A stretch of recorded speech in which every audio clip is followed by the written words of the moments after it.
What's the story down there, Terry Kennedy? Well, Dan, $2.40 down here with the tote. Also about the same with bookmakers at the moment. The queues here are extremely long after Whistle Up got the money. It was extremely well supported in that last race. But funny thing, everyone in this queue, that's the payout queue, they have a big smile. Pontoon Lass, about $2.40 on the tote, about the same with bookmakers. Shame, $8 with bookmakers. Salius has also been extremely well supported down here, $4.80 on the tote, about 1 point shorter with bookmakers down here. Vigil, big double-digit odds. Funny thing, I was speaking to Brian York before the first race. He said he had 4 rides, no big standouts. Now he's on Pontoon Lass. Racing's a funny game. Terry Kennedy, it is a funny game, and a broken collarbone for Damien Oliver. And as I say to you, I mean, in a lot of ways, he should consider himself pretty lucky. He really came straight out the front gate, straight over the horse's head, and landed on his shoulder, obviously, and that's cracked his collarbone. But he's in the Western General, being looked after. Once again this year, we're giving you a...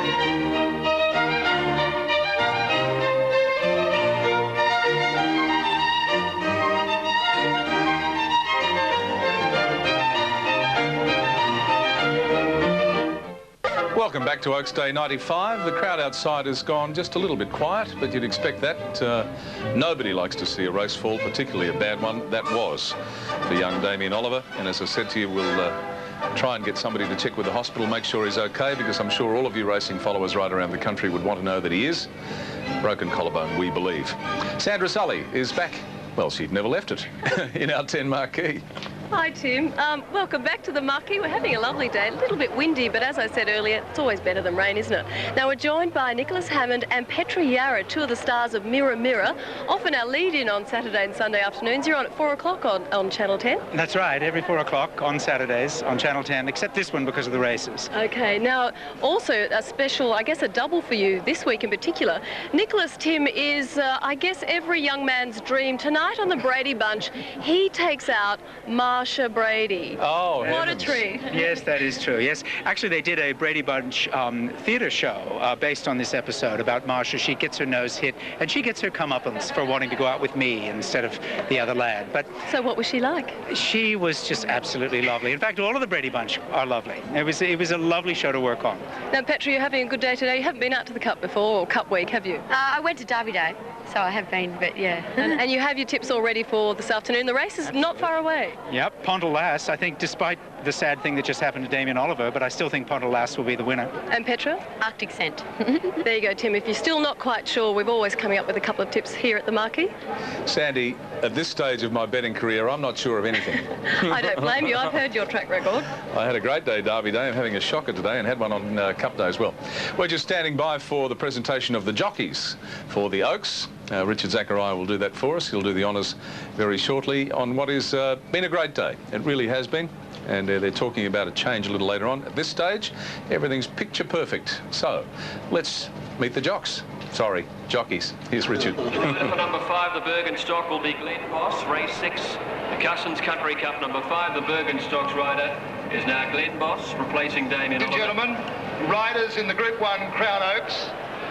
Riding number 1 in a late engagement is Brian York on Pontoon Lass. Number 2, riding Shame, is Greg Hall. Number 3, on Salius, is Sydney jockey Darren Beedman. Riding Vigil, number 4, is the Queenslander Shane Scriven. Not on Friday as number 5. Jockey is Rodney Griffiths, having a great day. Number 6, on Arctic Scent, is the man who came down to Melbourne as a villain, and he's now the favourite son, Shane Dye. Number 7, Tripping, rider is Glenn Boss. My Pago, number 8, is ridden by Paul King. Swell Time Girls jockey is Wayne Harris. Number 10, Raihua Pride, Andrew Banks. Number 11 is the apprentice Brett Preble, riding Calypso Singer. Ladies and gentlemen, a big hand. We know what these fellas go through. We've just seen what happened to Darren.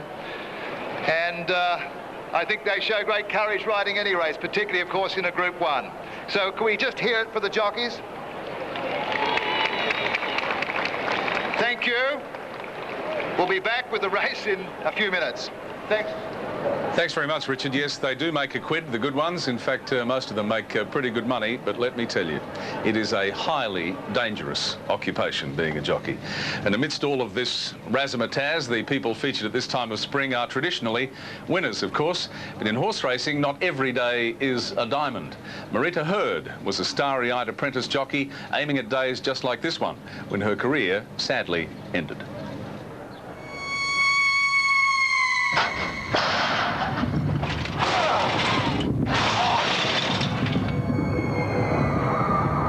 I remember the fall, I remember everything. It's like it was in slow motion. The ambulance officer came over and I said, "Come on, get me up, I've got to ride in the last." Soon after that I realised that I really couldn't feel anything because I was just numb all over. Marita Hurd will remember December the 10th, 1993 for the rest of her life. That day she landed the 14th winner of her short career on Auntie Mary at Albury. 2 hours later, she broke her neck. I thought I was pretty calm through the whole thing, considering they had bars screwed into my head and all sorts of stuff.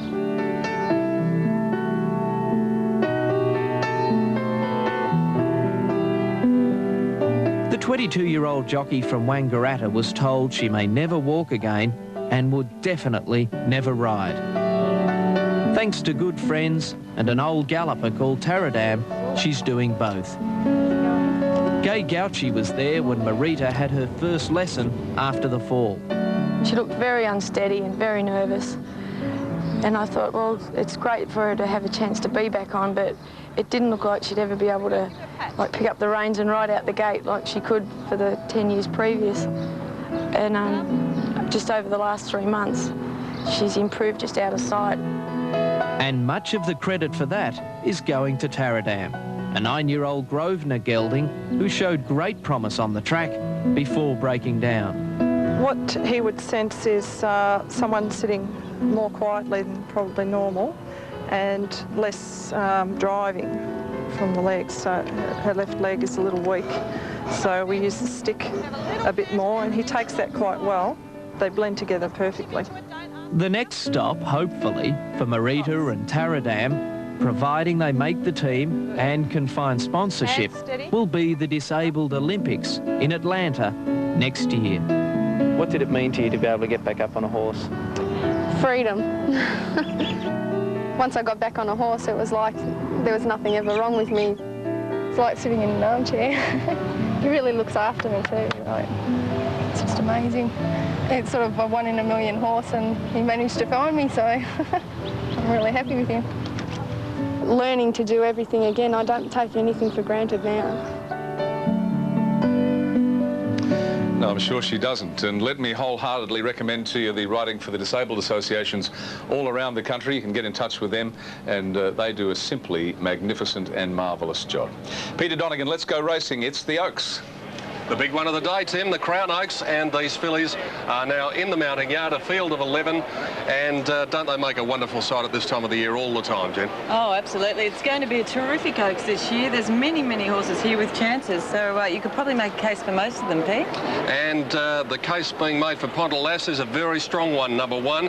If you've just joined us, Damien Oliver has had a fall and has been taken to hospital, and Brian York takes the ride aboard Pontelas. She finished 4th in the 1,000 guineas, and then she flashed home to finish 3rd behind Salius the other day, and on the weight she's going to be very hard to beat.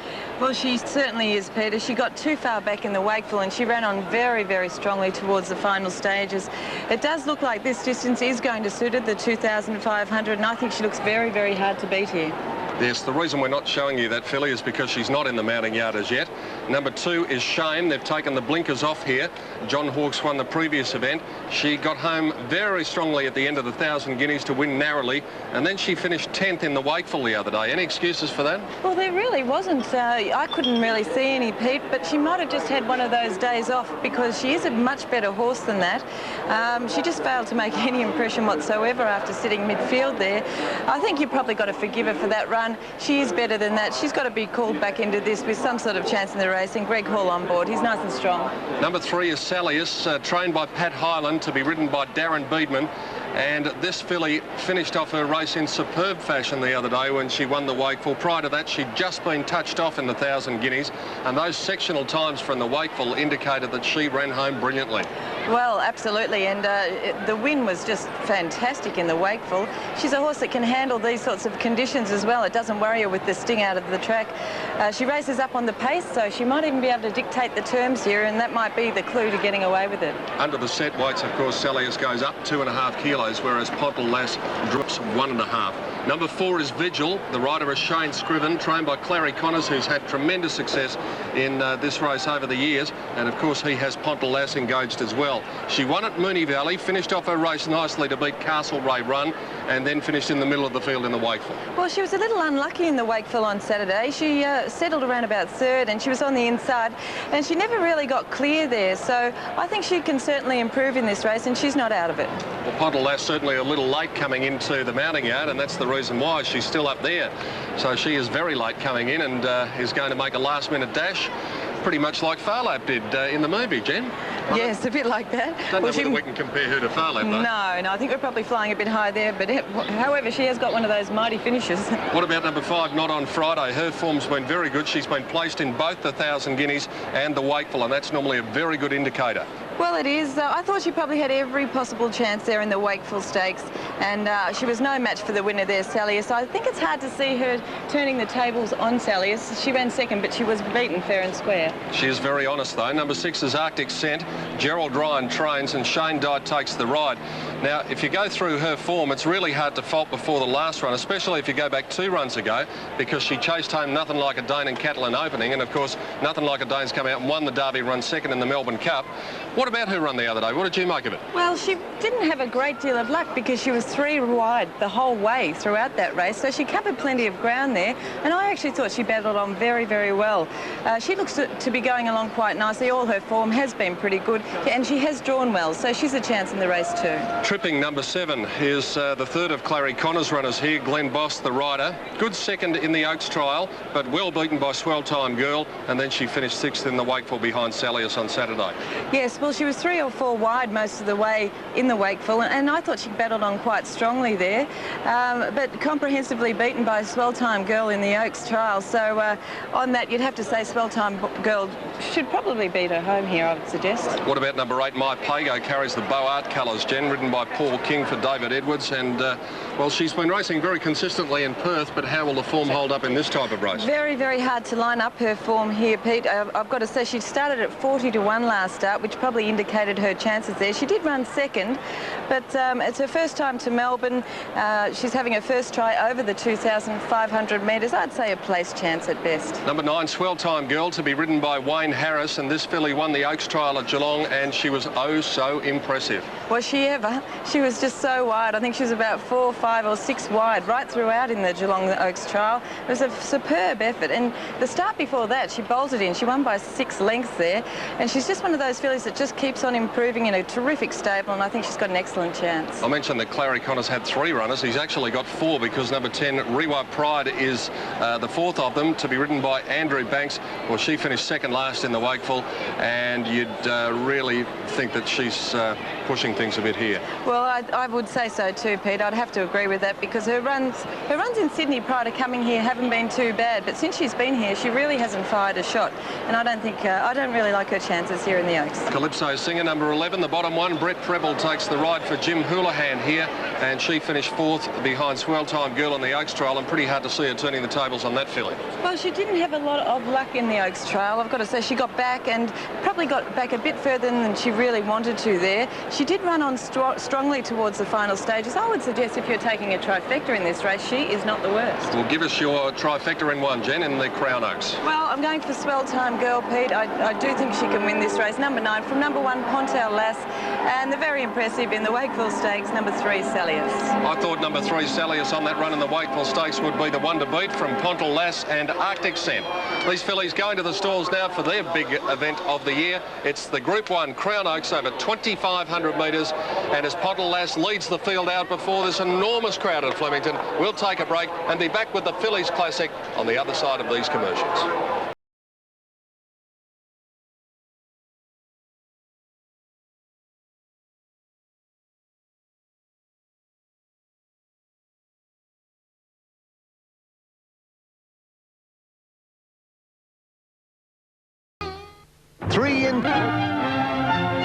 A drop of the bubbly for the girls on Oaks Day, and there are plenty here.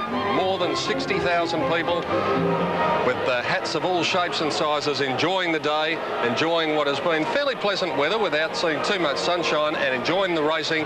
And this is the highlight coming up now. The Crown Oaks Stakes has been won by some great horses over the years. And a fella called Patrick Hyland won this race back 13 years ago as a jockey. He rode Rom Stiletto to victory, and he trained Sally as one of the popular ones here. Clary Connors, who has 4 runners engaged in this race, has already won it twice with Research back in 1988 and 2 years ago with that mighty filly in Arborea. There are the tote figures. Up to the commentary box, Dan and Gary. Thanks, Pete. Pontal Lass will run the favourite. Shame $10.70. Sally is $4.10. Vigil $30. Not on Friday $9.80. Arctic Scent $9. Tripping at $21.40. My Pago 36. Swell Time Girl 9. Rahua Pride 106. The rank outsider, and Calypso Singer at $59.60. Gary Willits is in the box with me. Gary, I'm just a little bit concerned about the mood that Pontal Lass is in. Well, I don't really know what she's like most days, Dan, but she didn't sort of seem to want to get out on the track, and I just noticed her down there.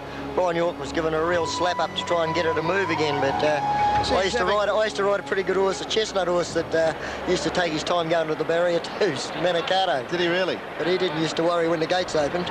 I just noted on the track, just they're doing their preliminaries just for a canter. There it is now, Pontal Lass and Brian York. He's having difficulty, you know, she's in a funny mood there. Yeah, but as I said, I don't know well enough to comment whether it's a bad sign or whether it's just her. Usual. Okay, let's check any market moves with Terry in the ring.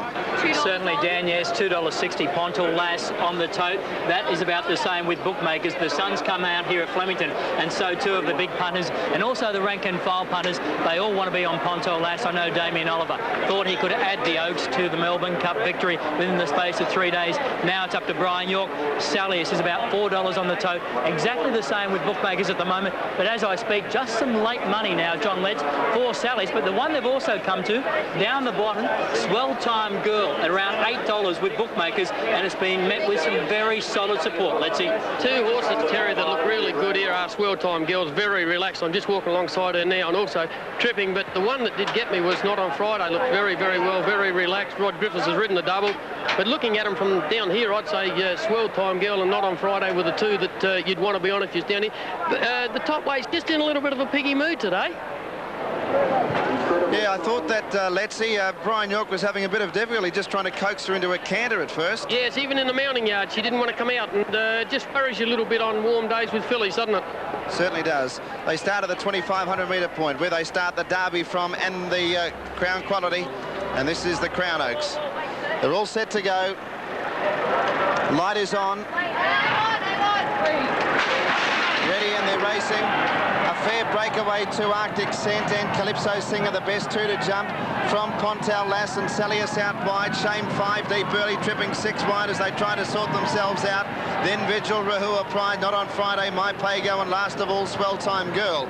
Going out of the straight, Calypso Singer in front from Pontal Lass. Salius just trapped out a little bit wide, but going forward as the pace eases now, and Salius will go to the lead. By the 2,000 metres point, Salius in front of Tripping, going around the outside of Shame. 4th, Calypso Singer, a length and a half to Arctic Scent, and then came Pontal Lass. It's midfield, 3/4 of a length to Not on Friday, out 3 wide. Vigil in the centre. Rahua Pride on the rails, 3rd last, 1.5 to the Western Australian filly My Pago, and last of all, Swell Time Girl, about 7 lengths off this leader, which is Salius. Running up towards the 1,600 metre point, and Salius the leader for Darren Beatman, leads by 3/4 of a length. Calypso Singer racing second on the inside of Tripping, 1 length away, Shame 4th. Then came Pontel Lass. She settled okay, 5th on the rails. Not on Friday, stuck out 3 wide. Arctic Scent in the middle. Rahua Pride back on the rails, 3/4 to Vigil. A length away, Swell Time Girl. And My Pago last of all, but they're pretty well bunched inside the 1400 metre mark. And Salius, the Wakeful Stakes winner on Saturday, leads by a length. Tripping second, a half to Calypso Singer. 2 lengths to Shame, a neck back to Pontel Lass, 5th the rail. She's certainly much closer today, and then Not on Friday, still 3 wide. Arctic Scent on the in the centre, and on the rail was Rahua Pride. Then My Pago about to take off from the rear. Vigil goes back to second last, and last of all, Swell Time Girl. They have 1,000 metres to go. Salius by 1 length. Tripping second, Calypso Singer third, Shame fourth. There hasn't been a lot of changes. Not on Friday going up 3 wide. Pontel Lass is just pocketed for the moment. Then Arctic Scent, My Pago going around them 3 wide from Rahua Pride. Vigilance, Swell Time Girl hooked to the outside, but it is last of all. About 750 to go, and Salius the leader by a half a length to Tripping. Not on Friday's wide, has been throughout, but goes up to third. Then Calypso Singer and Shame. Pontel Lass just shuffled back a little bit. My Pago around the outside of Arctic Scent. Rahua Pride back to the rail. Pontel Lass has lost ground, the favourite, and Salius kicked at the 300. A length and a half to Tripping. Then Calypso Singer, Not on Friday. Arctic Scent, Pontel Lass is still 6 lengths off them, trying to get her way through, but Salius bolted at the 300. Oh, she raced away. Salius 4 or 5 lengths in front of Arctic Scent running on Not on Friday, and then Pontel Lass. Salius a mile in front, and what a brilliant filly she is over these staying distances. Salius wins the Oaks for Darren Beedman by 3 lengths to Arctic Scent. Pontel Lass got home late for third, and then Not on Friday. Next time was Swell Time Girl, and they were followed home by Tripping, Vigil, Calypso Singer, Rahua Pride, My Pago, and back to the tail was Shame. Well, a great ride, Dan. Darren Beedman went to the front, about over 2,000 metres from home. He slowed the pace up, controlled the whole race, and that's why it was so difficult for horses to run him down. It was a beautiful ride, and congratulations to Pat Island, an old mate of mine. That'll be his first Group 1 winner, but it was just a magnificent ride. And Pontel Lass had a lot of trouble. I noticed there's quite a bit of trouble on the home corner. I thought it was the other horse, Rahua Pride, nearly fell. We might be able to pick that up. There it is here. You can see Pontel Lass in the white cap with the blinkers running second last. Horse on the inside, the grey, look at that there, bang. Cops it there. Pontel Lass is here, has got no room at all, and the bird is flowing. Darren Beedman said, well, you've let me control the race, goodbye boys, and away he goes. Not on Friday was a good run, and that's Arctic Scent right on the outside in the lime green with the blinkers on. But it was a great front running ride, reminiscent of Pat Island at his best. Gary, it's not often we see a filly win the Oaks by a good 3 lengths or so, and the Wakeful. A really outstanding fillies win by those margins. We thought we had a pretty even bunch of fillies, but she really has emerged as the distances have got longer, this filly Salius. Yes, but I think, the way the race was run, it was just a great ride. No one took him on. He was able to control the pace, and by gee, it's very hard to beat you when you're on a good horse if you can control the pace. Here's a great shot of her going to the line. Pat Island's done a great job with her and brought her along, and Darren Beedman, well, he's not many better jockeys anywhere.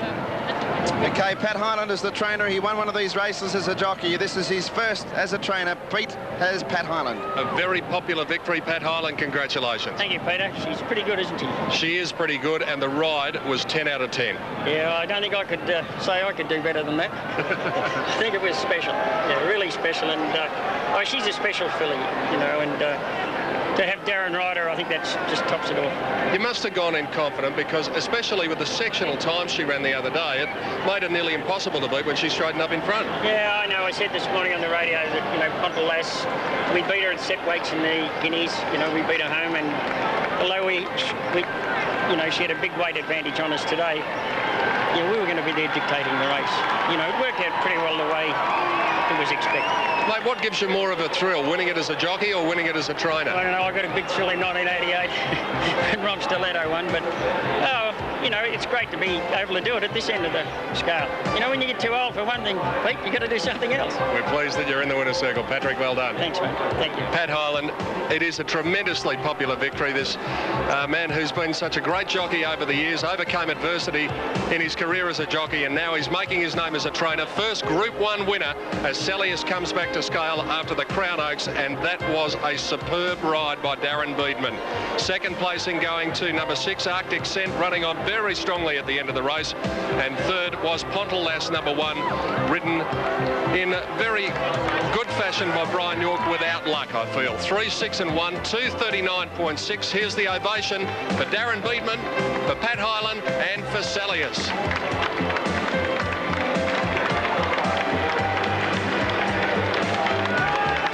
Darren Beatman, a rider of great class, and he showed it today with a brilliant ride. That could quite possibly be one of the rides of the carnival in one of the major races.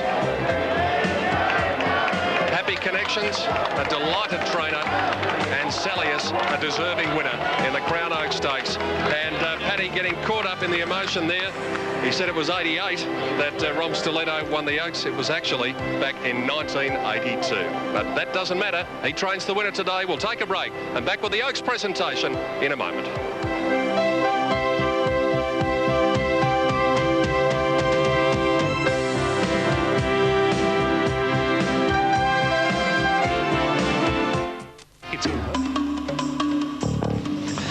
Welcome back. What a filly. There she is, Salius, Dee Beatman. And haven't we seen 3 spectacular wins in our feature races? Nothing like a Dane, Doremus, and now Salius winning the features in grand style. So that means we're after correct weight from Mr. Lawler. We're about to get that. I'm confident. Very rarely we don't. 647, G-Boss 55. Mind you, the drama-charged emotion and events of the week, you never know, do you? But I don't think so. I think that right arm's about to go up. 6 and 1. Correct weight. And there he is. Thank you, Pat. So, dividends on the Oaks. Here's Danny. Thank you, Tim. Salius will return you $4 even and $1.70. Arctic Scent $2.30 and Pontellas at $1.40. Quinella paid $21.20. The race-to-race double $19.70. The exacta paid $37.50 and the trifecta $76.20. 3, 6 and 1. Fourth in was number 5. Fifth was number 9. The time was 2:39.6. And with that victory, Darren Beatman has joined Damien Oliver as being the most successful jockey through the carnival. Both have 4 wins apiece. And thoroughly deserved, of course. If you haven't caught up with the news, Damien Oliver has been taken to hospital with a suspected broken collarbone, and as I said, we'll check on his condition. Peter Donegan, I just mentioned, I don't know if you heard, I can't remember 3 more emphatic victories than we've had in our feature races this week. Exactly, Tim, and she won the way she won the Wakeful the other day, Jen, and we were standing here watching the race, and I said before the turn it was going to be impossible for anything to come from the back because she can produce a sprint. She ran at last 635 too. She's a terrific filly, Pete, and she was just cruising coming towards the turn there.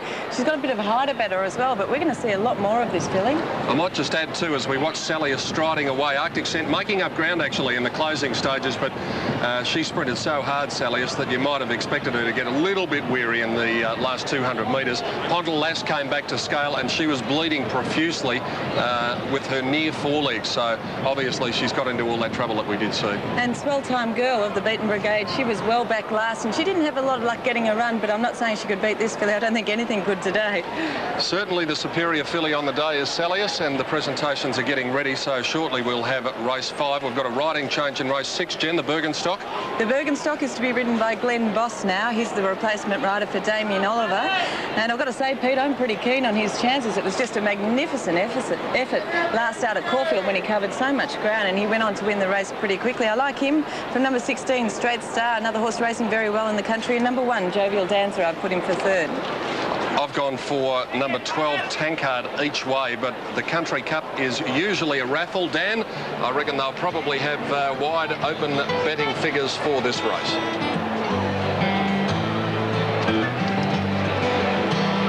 Dan's collecting his money after Salius has won there, so Jovial Dancer ran about the $9 mark. Socorano $8. Ashford showing $9.70. The Bergenstocks come up the tote favourite $4.40. Cert Stay $14. Bruce Dancer about $30. Over the page we go then to Brigari about $11. Nias is out. The Prior $8.70. Tankard $10.80. Navajo Flash $44. Caledonian Image $97. And the remainder of the field all at pretty good odds, with the exception of Straight Star number 16, which is certainly in the betting. Well, the presentation is about to be made, serenaded by a group of Santa Claus near the mounting yard, but the serious stuff to hand over the trophies and the big prize money is the chairman of the Victoria Racing Club, Mr. David Burke. Mrs. McGarvey, Mrs. Kennett, ladies and gentlemen, we'll now have the sashing of the winner by the wife of the Premier, Mrs. Kennett. Well done, Mrs. Kennett. You were nearly as good as your husband on Saturday. Ladies and gentlemen, I wish to congratulate the connections of Salius, the winner of the Oaks. And just before I hand over to Lady Mrs. McGarvey to make the official presentation of the sash to the owners,